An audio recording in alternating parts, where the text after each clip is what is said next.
Hello guys, দেখেন আমার cockatiel Mithu পড়ালেখায় খুব ব্যস্ত। সে পড়াশোনা করতে চায়, সে বড় কিছু হতে চায়। দেখেন বইয়ের উপরে বসে আছে, এত মনোযোগী পড়ার প্রতি। যেটুকু আমার ছেলে নাইমুলি পড়তেছে না, কিন্তু মিঠু পড়ার জন্য খুব ব্যস্ত। হ্যাঁ পড়ো। আচ্ছা এইবার উড়ে গেছে, এসো এসো এসো আবার মিঠু, মিঠু।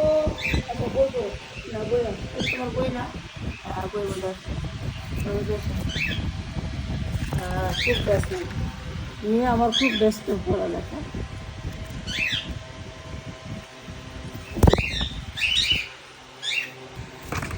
হ্যালো গাইস, দেখেন আমার কোকাটেল মিঠু পড়ালেখায় খুব ব্যস্ত। সে পড়াশোনা করতে চায়, সে বড় কিছু হতে চায়। দেখেন বইয়ের উপরে বসে আছে, এত